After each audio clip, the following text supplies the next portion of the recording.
Assalamualaikum warahmatullahi wabarakatuh. Perkenalkan, nama saya Nono Triwijayanto dari Prodi Pendidikan IPA Universitas Muhammadiyah Riau. Kali ini saya akan melakukan praktikum tentang anatomi fisiologi manusia, yaitu sistem persyarafan. Yang pertama adalah refleks pupil. Yang pertama adalah mengukur dan mencatat diameter pupil teman saya dengan meletakkan garis di salah satu matanya. Ukuran normal pada pupil mata adalah 1-8 mm. Kemudian penggaris tetap saya pegang di bawah matanya dan memintanya memejamkan matanya sambil menghadap ke tempat gelap. Ukuran pupil mata akan mengecil menjadi 4 mm. Meminta teman saya untuk membuka matanya pada tempat yang terang dengan HB center dan mengukur serta mencatat diameter pupilnya. Pada saat melihat ke tempat yang terang, pupil mata akan membesar menjadi 6 mm. Saya meminta teman untuk memperhatikan sesuatu yang jauh letaknya dan mengukur kembali diameter pupilnya.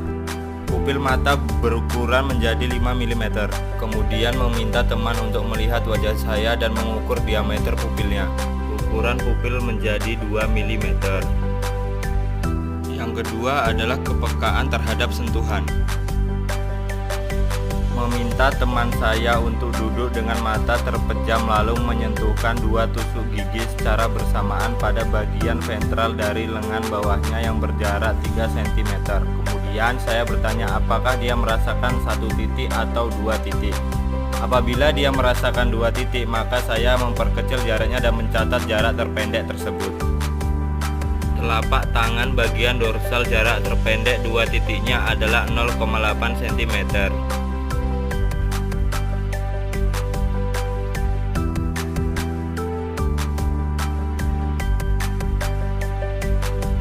Ujung jari tangan kiri jarak 2 titik terpendeknya adalah 0,5 cm.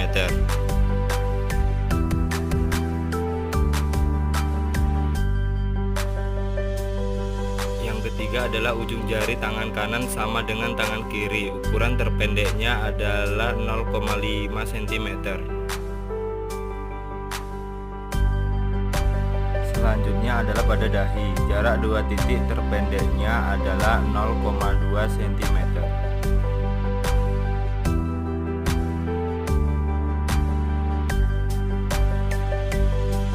Lima adalah pada pipi. Jarak 2 titik terpendeknya adalah 0,5 cm. Selanjutnya adalah pada bibir. Jarak 2 titik terpendeknya adalah 0,3 cm. Yang terakhir adalah pada ujung hidung. Jarak 2 titik terpendeknya yaitu 0,5 cm. Terima kasih atas segala perhatian. Kurang dan lebihnya saya mohon maaf. Assalamualaikum warahmatullahi wabarakatuh. Assalamualaikum warahmatullahi wabarakatuh. Perkenalkan, nama saya Nono Triwijayanto dari Prodi Pendidikan IPA Universitas Muhammadiyah Riau. Kali ini kita akan melakukan praktikum anatomi fisiologi tentang pembedahan ikan lele.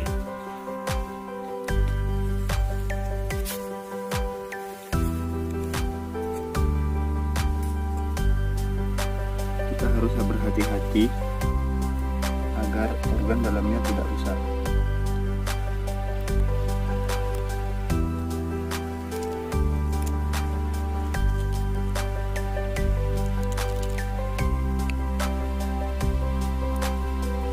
Disarankan menggunakan gunting atau pisau yang tajam.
Oke, kita sudah selesai melakukan pembedahannya.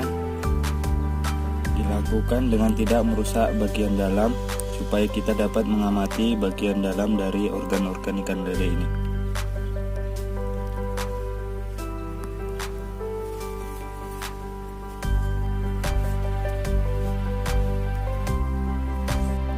Itulah yang dapat saya sampaikan, kurang dan lebihnya saya mohon maaf. Assalamualaikum warahmatullahi wabarakatuh.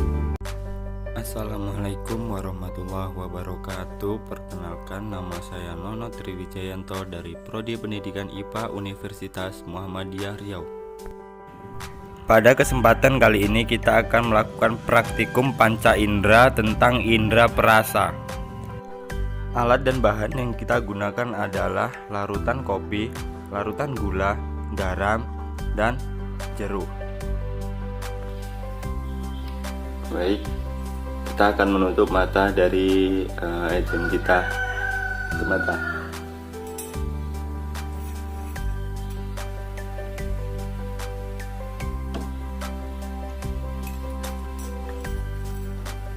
Apa yang kamu rasakan? Manis. Terdapat di mana? Ujung lidah. Oke. Baik, ini adalah larutan yang kedua.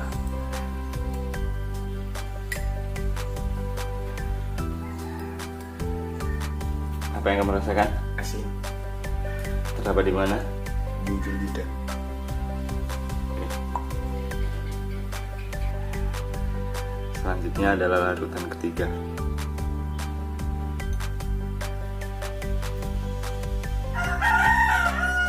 Apa yang kamu rasakan? Asam. Terdapat di bagian mana? Di bagian kanan dan kiri.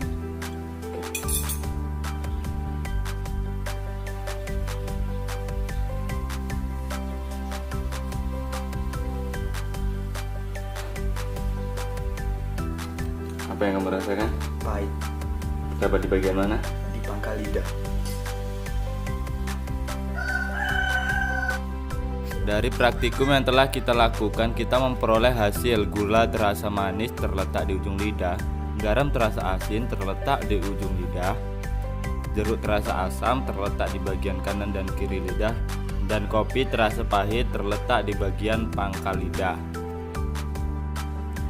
Baik, itulah praktikum yang dapat saya lakukan. Kurang dan lebihnya saya mohon maaf. Sampai jumpa di praktikum selanjutnya. Assalamualaikum warahmatullahi wabarakatuh.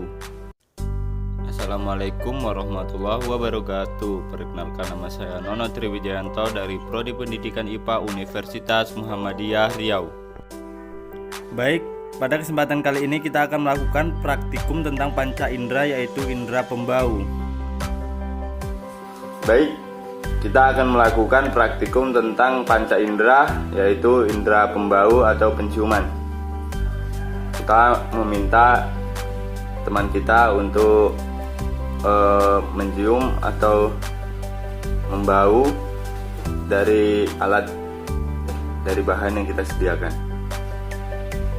Pertama, kita meminta teman kita untuk menutup matanya.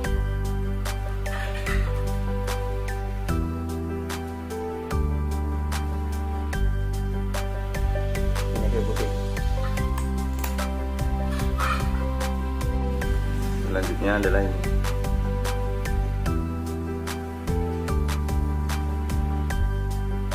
Kulit nipis.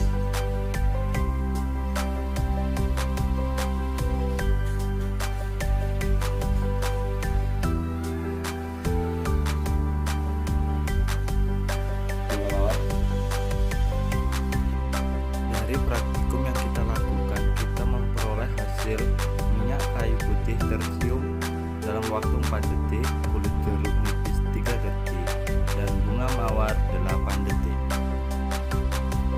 Baik, itulah praktikum yang dapat saya lakukan. Kurang dan lebihnya saya mohon maaf. Sampai jumpa di praktikum selanjutnya. Assalamualaikum warahmatullahi wabarakatuh. Assalamualaikum warahmatullahi wabarakatuh. Perkenalkan, nama saya Nono Triwijayanto dari Prodi Pendidikan IPA Universitas Muhammadiyah Riau. Pada kesempatan kali ini kita akan menjelaskan tentang sistem integumen.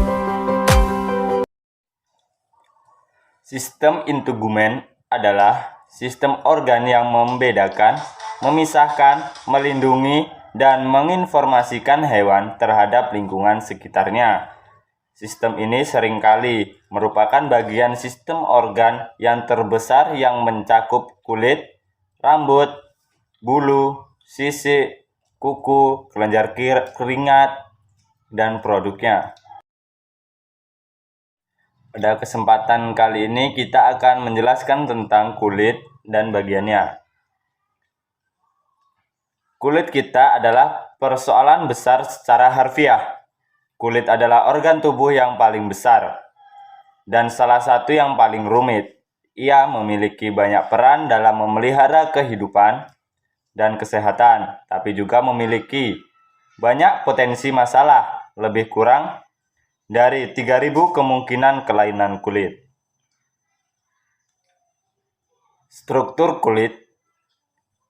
Struktur kulit dibagi ke dalam 3 lapisan yang disebut epidermis, dermis, dan subkutis. Ketiga lapisan ini didefinisikan dengan baik, tapi bersama tercipta kulit yang berfungsi efektif. Yang pertama ada epidermis. Epidermis adalah bagian terluar kulit. Lapisan sel dengan ketebalan berada tergantung letaknya pada tubuh. Rata-rata tebalnya kurang dari setengah milimeter. Epidermis tersusun dari sel-sel keratinosit yang membentuk struktur seperti dinding bata yang terikat kuat sama lain dan berfungsi untuk mencegah kelembapan patogen dan zat-zat kimia keluar masuk tubuh dengan bebas. Keratinosit terbentuk dari lapisan basal yang bergerak naik ke permukaan selama periode sekitar 28 hari. Begitu mereka mencapai permukaan, ikatan kuat antara mereka lepas dan mereka pun luruh. Selain keratinosit, sel-sel penghasil pigmen yang disebut melanosit dan sel-sel imun yang disebut sel Langerhans juga ada di dalam epidermis.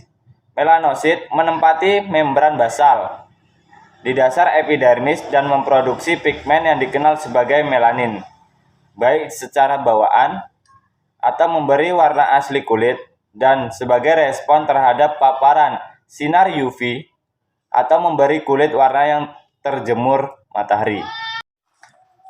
Melanin adalah pigmen coklat yang diserap ke dalam keratinosit. Di atasnya, pigmen ini kemudian akan menyerap cahaya UV ketika sinar matahari menyentuh kulit. Dengan demikian, melindungi sel-sel basal di bawahnya dari kerusakan akibat UV. Sel-sel epidermal juga mengembangkan folikel rambut, kelenjar keringat, dan kelenjar sebasea yang meluas hingga ke lapisan bawahnya yang disebut dermis. Saluran kecil dari tiap kelenjar ini terbuka pada permukaan kulit. Keringat dan sebum atau minyak menghasilkan penghalang, antibakteri, dan pelindung pada kulit. Epidermis terletak di bagian dermis dan 20 sampai 30 kali lebih tebal, tersusun atas lapisan padat jaringan yang terserat kolagen dan elastis. Dermis memberikan keutuhan, kekuatan, dan elastisitas kulit, serta mengandung pembuluh darah, kelenjar dan folikel rambut, juga saraf dan reseptornya. Di bawah dermis ini terdapat subkutis, juga dikenal sebagai hipodermis, suatu lapisan khusus dari jaringan berserat adiposa atau lemak. Ketebalan lapisan ini sangat berbeda-beda tergantung tempat serta bentuk tubuh dan berat badan seseorang. Lapisan ini melindungi tubuh dari trauma luar, menjaga tubuh tetap hangat dan dinginnya dari udara luar, dan menyimpan energi lemak. Yang selanjutnya adalah fungsi kulit. Berbagai fungsi luar biasa yang dilakukan oleh kulit sehat masih diungkap. Fungsi dasar sehari-hari meliputi yang pertama, bekerja sebagai penghalang, melindungi dari kehilangan air serta cedera fisik dan kimia, juga serangga. Selanjutnya ada membantu melawan kuman, alergen, toksin, dan karsinogen melalui bagian dari sistem imun yang ada di kulit kita. Meregulasi suhu tubuh dengan melebarkan atau menyempitkan pembuluh darah kita di dekat permukaan kulit. Mengatur pengeluaran panas dari tubuh. Temperatur juga diatur dengan pendinginan yang menguap melalui produksi keringat. Dan dengan efek isolasi dari tegaknya rambut pada permukaan kulit. Hilangnya panas juga dipengaruhi dengan mengisolasi lapisan lemak subkutan. Melindungi kita dari radiasi UV dengan menghasilkan melanin. Memberikan kita sensasi sentuhan, menghadirkan interaksi dengan lingkungan fisik. Membebaskan semua aktivitas motorik halus dan kasar. Dan memungkinkan stimulasi yang menyenangkan dan bersifat seksual. Menginduksi produksi vitamin D yang membantu mencegah banyak penyakit termasuk osteoporosis, kanker, penyakit jantung, obesitas, dan penyakit neurologis. Selanjutnya ada menyembuhkan luka, memberi kecantikan, dan daya tarik fisik, kualitas, dan kondisi kulit berkontribusi besar terhadap persepsi akan kesehatan, kebugaran, kemudaan, dan kecantikan. Itulah yang dapat saya jelaskan, kurang dan lebihnya saya mohon maaf. Sampai jumpa di video selanjutnya.